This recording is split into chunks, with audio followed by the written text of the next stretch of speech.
Welcome back to Bulgaria and welcome back to Bdin Vidin in our Football Manager 24 Build a Nation save. So last season we completed phase 5 on our journey, which was win the title. Now we move into phase 6, which is to become dominant. Hello guys, welcome back to another episode of our Build the Nation save here in Bulgaria. We are 2/3 of the way through the season. At the end of last episode we did say we were going to come back and do our final Champions League game of the season against Dortmund. Plans have changed though. We have done much better than I anticipated in the Champions League. And as a result, we've actually qualified for the knockout rounds. Can you believe it? So today, once we've got through the highlights, obviously, of the league and the Champions League and how things gone, we're going to do the draw for the Champions League. And then we're going to do a double live com with the both legs and see exactly how we get on. In terms of how we've done in the league, our first game after the AEK game was away to Itar, and we've scored 4 goals. It was Facundo Zabala getting a rare start, Timo Mas, Anthony Meyer and Klimis Sirikos. It was 2-2, it was 2-1 in the 89th minute and it finished 4-2, which tells you the kind of game that it was. Zabala's played really well though, and he's picked up the Man of the Match award. It was a very even game, I must say, but we have come out on top. You can see our goalkeeper there, Luis Felipe, was on the bench for Itar. He's gone on there on loan there to try and get some match football, like first team football, and they've stuck him on the bench. So since then, I have recalled him from his loan. However, he has picked up a bit of an injury, and he's not quite as good as Adam Papp is. So I'm trying to rotate Luis Felipe. I'd like him to get into a top flight side where he is the regular starter and he can gain some match experience and help his attributes grow. We'll have to obviously keep an eye on how Luis Felipe goes. Next up in the league, we again scored 4 goals, this time against September. It's Sofia Sirikos with the double, Paolo Bernardo and Christoph Danek. It was all over at half time. We've played very well. The young players again playing absolutely fantastic and a nice comfortable win. And for the 3rd game in a row, we've scored 4 goals. It was Christoph Danek, Paul Munoz getting a rare run out in the first team, and August Prisk with the goals. Again, it was all over at half time, 3-0. It was 4-0 into the 93rd minute before Georgi Rusev did get one back for Barreau. But again, we've played absolutely fantastic in this game. Next time out, we went one better and scored 5. It was 1-1 at half time, and I was a little bit worried. It was a very even game up until the half time break. First of all, we scored through Garcia McNulty, but we came out firing in the second half. Timo Mas, Mads Bethelsen, Paolo Bernardo and Lima all getting on the score sheet. Bethelsen's picked up the man of the match. Again, we're trying to rotate the squad with the Champions League games going on. We're getting very tired, so we are rotating it as much as we can, and they're not letting us down. Not quite so many goals in the next one. Pirin Blagovad came to Georgi Benkovsky, and we did score 2. All over in the first half again in terms of goals. Danek and Timo Mas with this one. This game is very even. It's bang down the middle, except for the amount of ball possession, which we absolutely dominated. But again, we've got rotation in here. You can see we've got even Bogdanov, who is very much a youth player at the club, playing in this one. Trying to keep the players as fresh as possible. We've got Taficio Mponchain. I still don't know if I'm pronouncing that right, but he's come off the bench in this one. Yeah, it's a win. That little running run came to an end in this one though, and we had to rescue it very late on through Klimis Sirikos. Mustafa Cisse got Levski Sofia underway. We were the better team, let's be honest. It is fairly even, but in terms of the match stats, we were slightly better. Adam Papp actually picked up an injury in this one. Luis Felipe was also injured. So Vasil Velichkov, who has been here for a number of years now, has had a little recall to the first team. Definitely a backup player. He was out on loan. I had to recall him just to get him to play. But Sirikos has come up off the bench and picked up the man of the match performance. It's disappointing to lose the points, but it's still not a defeat. Scraped by Cherno Morvana in the next one. Paolo Bernardo with a penalty in injury time at the end of the first half. Played very well. Their goalkeeper, although his match rating doesn't show it, I suppose we've only hit the target once, so there it is. But Pau Munoz, the young Spaniard, picking up the Man of the Match award in this one. Good result next time out against Lokomotiv Sofia. Paulo Bernardo, Nectar Triantis and Christoph Danek all on the score sheet. Daniel Nachev did get one deep into injury time at the end of the first half for Lokomotiv. But again, the young players not letting me down. Another win over Botev Plovdiv. Baba Campore with his first goal for the club. Paulo Bernardo with the winning goal in the 75th minute from the penalty spot. Decent performance. It's a win. And finally, in terms of the league highlights, we do have Spartak Varna came to Georgi Benkovsky. David Martikan got the only goal of the game in the first half. We defended very, very well, although there wasn't really much to defend against. But going forward, we've played well. We've created chances without putting the ball in the back of the net. A team has got more possession than us in Bulgaria as well, which is a rare sight these days. So how do we stack up in the league? Another 10 games in. Of course, last episode we were only 10 games in. We're now 20, and we're still 7 points behind Ludogorets. They've still only lost the one game all season. That was to us earlier on. We've only lost to ourselves. So we're doing okay, but still, it's a gap of 7 points. We're looking to win it 3 years in a row. I don't mind if Ludogorets win it. Obviously, we're here to build Bulgaria, not Bdin. But I don't mind if Ludogorets win it. We're still behind Levski Sofia as well, although we are level on points.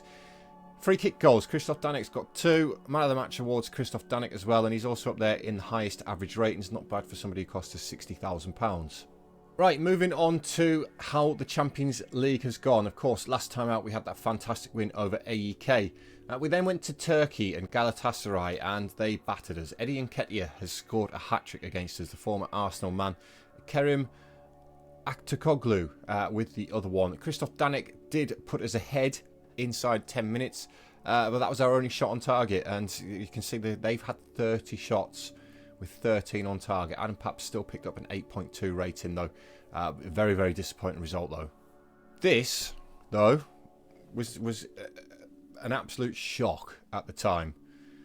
It still is, to be fair. Man City came to Bulgaria again. They did last season as well, and they beat us 1-0 courtesy of Erling Haaland. This time out, though, we beat them 2-1. Philip Verhunig and August Prisk with the goals, the two Danes up top. João Neves did get one for Man City as well. But just look how quiet we've kept Phil Foden, Erling Haaland. It's an absolutely fantastic performance from the boys. Adam Papp, again, played fantastic in goal. 20 shots faced, only one conceded. It's a shock result, really. Couldn't repeat it against Atletico Madrid, though. Coop Miners and Darwin Nunez now back at Atleti. He was at Benfica before Liverpool, I believe, wasn't he? But he's in Spain now, and they absolutely dominated us. We did not hit the target once. This was when Pap was injured as well, so Velichkov's in goal. He's played a 6.1. The entire team's played pretty poor, to be fair, but injuries to Lima and Albert Arnault in this one was a little bit disappointing. Next up was Antwerp, though, and we got back to winning ways in the Champions League. Verhunig with 2, Prisk and Weverton getting a rare appearance these days for the Brazilian. Nice, comfortable 4-1 win over the Belgians. And we also beat our parent club, Monaco, 4-1 as well. David Sowry, who's been here for quite a number of years now, not really featured too much. He's not quite up to first team standards, but he did come in for this one. He's homegrown as well, which is why I'm keeping hold of him. Paulo Bernardo, Klimis Sirikos, and then Lima in the 92nd minute. Monaco actually were better than us, but there's many of our former players possibly over there on the Monaco bench. Certainly, you can see Christopher Nitaboko, Gaia Suprian, all played for Bdin on loan. That's one thing that I haven't done this season. You may have noticed we've got no players on loan from our parent clubs. But yeah, another great win. Unfortunately, we couldn't win our last 2 Champions League games against Milan and Dortmund. First one against Milan, we went to Milan as Jeremy Frimpong with the Man of the Match award. Again, we were quite poor on the road. Pau Munoz has played an absolutely shocker in this one, but he is a very, very young man. Champions League's maybe a bit above him. And then finally, Dortmund. This one was a little bit closer. August Prisk and Timo Maas with the goals for Bdin, but Marlon, Reitz and Norby with the goals for Dortmund. They were much better than us. Of course, they beat us last season as well. We didn't need the win, though. We were already through by this point, which is why I haven't done the Dortmund game as the live com for today. So if we have a look at the standings for the Champions League, we finished in 16th out of 36, which is absolutely massive. We're above Roma, Juventus, Dortmund, Leipzig, Ajax. Huge European teams. And little plucky Bdin, who scored 3 points last season. We've got 12 this season with 4 wins from 8 games is absolutely huge. And qualifying for the next round of the Champions League is just worth so much to the club. Right, guys, now that we're all caught up with where we are and how well we've done, we do have the draw for the Champions League knockout playoff, which we're going to do. And then obviously we'll take on both legs of that draw and see exactly how we get on. So let's go in and view the draw. I'll just quickly set it up so it goes pretty quick because it's quite slow, the draw. We are one of the seeded teams, believe it or not. So Galatasaray first out. Of course, we faced them in the group stage. Galatasaray drawn against Porto, though. Next out the hat is going to be a Roma. Roma are going to be taking on Chelsea. Chelsea-Roma. Jose Mourinho derby coming up there.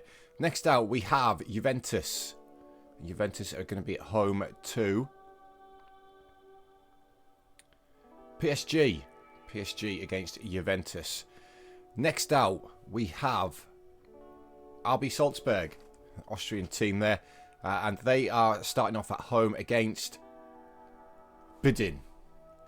We get RB Salzburg, guys. RB Salzburg. We'll just skip to the end. We don't need to see the rest of the draw, but right, RB Salzburg, that's winnable. Is it winnable? Obviously, we are going to find out. We're going to take on both legs. We start off away in Austria. Some juicy ties there. Dortmund, Man United, Roma, Chelsea, Juve, PSG. I'm over the moon that we've got to this stage, you know. So we're coming up against RB Salzburg, and it's a little way away because we're still in the winter break. It's actually on the 11th of February. Oh, it's not that far away, really. I've got 2 friendlies in between. I'm going to head off now, play those 2 friendlies. We'll come back and we'll take on both legs of the RB Salzburg game. So I'll catch you guys again in a minute. Right, guys, welcome back. We have made it to leg number 1. We've travelled to Austria to face RB Salzburg, and this is the lineup that we're going to go for. It's pretty much our strongest lineup. Of course, it's going to be Adam Papp in goal. Young goalkeeper is still developing very nicely. He's not on a lot of money. I think he's going to be, as I've said a few times throughout the course of the season, I think he's going to be absolutely fantastic. 3 centre-halves today of Nectar Triantis, Garcia McNulty and Toninho Guerrero. Toninho Guerrero is another one of our young players. I say young, he's 23 now, which he's sort of getting on there a little bit, but he still have some potential to reach. Whether he reaches it is a different matter, but as you can see by his stats there, his attributes, that he is still improving. We can also have a quick look at his progress. You can see there is growth in a little bit, you know, in some areas there is a bit of growth. His positioning is climbing pretty quickly. Looking at this line graph, there's a couple of others in there climbing pretty quickly as well. Ali Marungu, again, fantastic player, 22 years old, another one who is developing really nicely. If we have a look at his all-time attribute growth, you can see he's grown really well, as well as marking, his positioning. His defensive attributes have grown. Playing as that half-back, he already has the passing range and the technique, his decisions, anticipation. He might actually be better playing further up the pitch in maybe the advanced playmaker role, which I might look to do. But look how much his position has grown. It's gone from a 9, it's getting towards being a 12. You know, it's really growing. Subic on the left hand side, 24-year-old. Not expecting any growth from Subic, if I'm honest. He's pretty much the best left wing back that we've got at the minute. It's definitely an area that we do need to improve, though. On the right hand side is Lima, the 21-year-old Brazilian.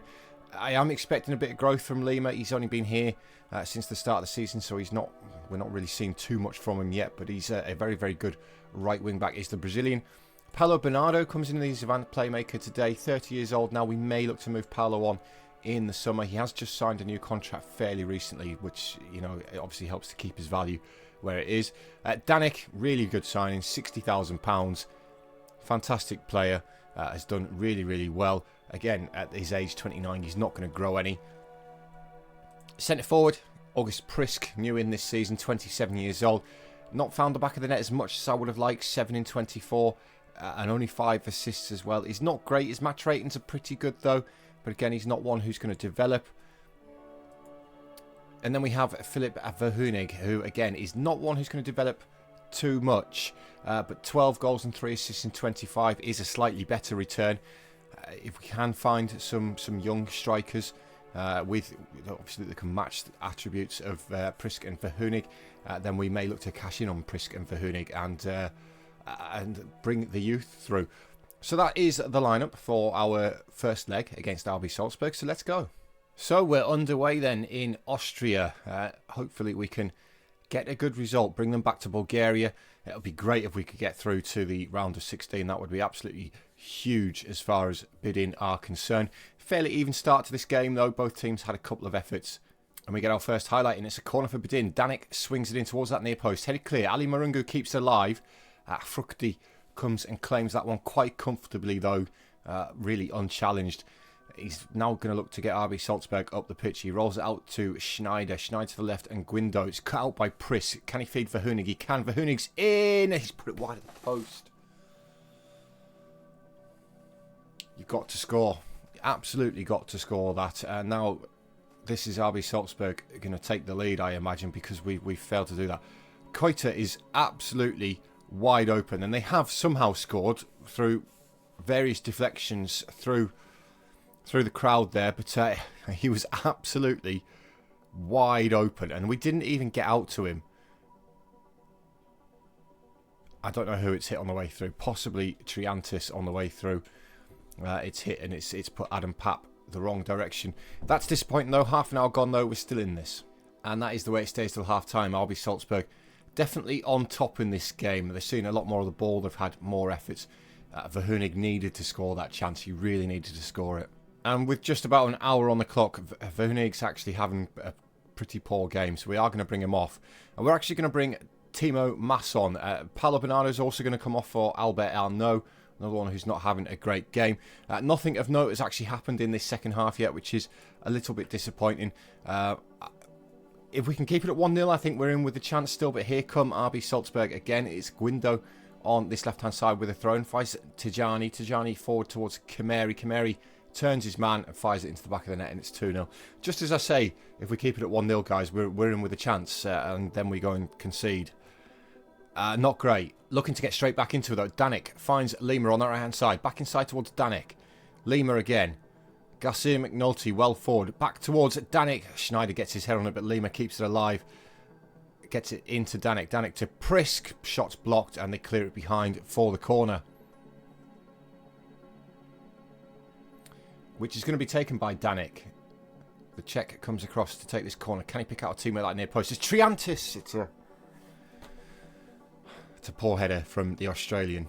In towards the final 10 minutes then, guys. And we've missed the start of that highlight. I'm not sure what the camera was doing, but they've had another effort to hit the outside of the post before it's gone wide. I'm not sure if Pap had it covered. You can see that Juventus has beaten PSG in the other game that's taking place at the minute. But Ratkov with this corner for RB Salzburg towards the back post. And we're going to get a penalty against us. For absolutely nothing. And they've given the penalty as well. Lima's been given a yellow card in all of that. It's going to be Koita to take the penalty, which he finds the top corner. I thought Pap was going to get there, but unfortunately he didn't. And it's now 3-0 to RB Salzburg. This is a little bit disappointing. Well, disappointing result in the first leg, losing by 3 goals. They did play better than us. If we're being entirely honest with ourselves, they have played much better than us. But we do have the second leg where they've got to come to Bulgaria. Hopefully we can put on a better show. So in between now and the second leg, I do have the small matter of CSKA Sofia to take on in the league. So I'm going to go and do that now, guys, and we'll come back and see if we can overturn that 3-0 deficit. Alright guys, welcome back. Just quickly, in between the two legs of the RB Salzburg game, we did take on CSKA Sofia. A nice comfortable 4-0 win away from home. Philip Verhoenig picking up a hat-trick, and his strike partner August Prisk with the other one. So let's get into the second leg against RB Salzburg. Of course, we do have a 3-0 deficit to try and overturn. It's pretty much the same lineup that played in the previous game. We bring Rengel in though for Tonino Guerrero. Rengel is another one who is developing very, very nicely as a player for us, the 21-year-old Croatian. If we have a quick look at his progress, you can see he's grown massively in some areas of his game. 21 years old, I'm not quite sure if he can still gain trained in nation. I don't think he can, unfortunately. I think we signed him when he was slightly too old. But yeah, it's Triantis, McNulty, Rengel, Subic, Ali Marungu, Lima, Paolo Bernardo, Danek swap sides for this game, and then Verhunik and Prisk also swap roles for the second leg. So we've got a 3-0 deficit to overturn, and we have a highlight straight from the kickoff. It is Danek finding Rengel. Rengel forward towards Subic on the left-hand side, looking to get us on the front foot straight away. Plays it inside to Verhunik. Verhunik with a deep ball towards Prisk. Gets there. Paolo Bernardo's put it in the back of the net. After 18 seconds, we've pulled one back already in front of the Bdin supporters there. It's a fantastic way to start the game. And Subic, great work. Great ball inside to Verhunik. Decent cross. A good header down by Prisk. And Paolo Bernardo with the finish. There's 7,852 fans inside the stadium. You think it would be packed for a game like this. Our maximum attendance in the Champions League is 9,000 because that's all we've got in terms of seats. The rest of it is standing, which you're not allowed in Champions League football. But here come RB Salzburg, looking to get back into the game, basically. And they've got the ball into the box, and they have got back into the game. It's Dijon Kameri with the finish. And we're back to where we started.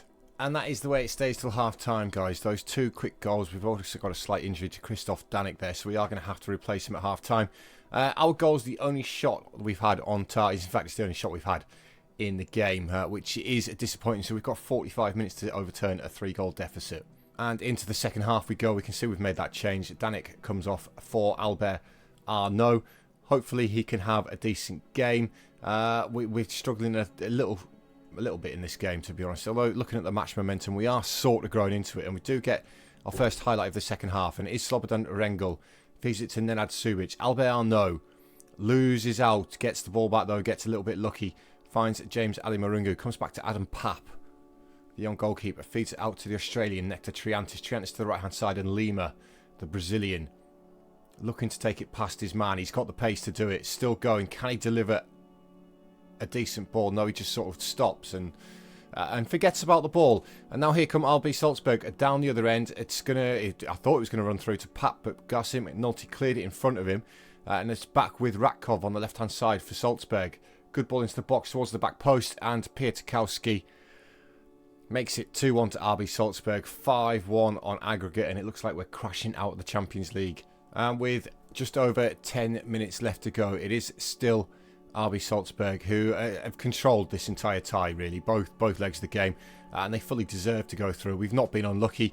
They're coming again. It's Kameri inside the area, gives it back to Ratkov. Ratkov's tackled by Lima. He does well there, but gets the ball back. Does Ratkov to Piatkowski. Now Sucic. He makes it 3. Oh, it's such a poor goal to concede from a Bdin point of view, and we're actually losing quite badly overall. On aggregate here, which is a little bit disappointing, to tell you the truth. Lima's having an absolute shocker, but lack of options, you know. So we're gonna crash out of Europe here, guys. We're gonna have to concentrate on the league for the rest of the season. That was a poor performance, really. Quite disappointed with that, to be honest. But it is £8.23 million in the bank, courtesy of appearing in that round, which now leaves us with a very healthy £27 million in the bank. In terms of what the rest of the season holds for us, though, guys, we can see that we're still 4 points behind Ludogorets. They do have a game in hand as well, so we do have some work to do to catch up to Ludogorets. As for next episode, it's going to be the end of the season. We'll do all the end of the season review and stuff like that. Which game we come back for the live com depends on where we are in relation to Ludogorets in the table. Of course, it's very, very disappointing to crash out of Europe at this stage. But to be fair, I never expected to get to the knockout rounds of the Champions League. I think we've done fantastically well this season. And it's going to be very, very good for us in terms of coefficients, which, of course, we'll have a look at the end of the season as well. Until then, though, guys, thank you very, very much for watching. And I'll see you all in the next episode. So cheers guys, see you later.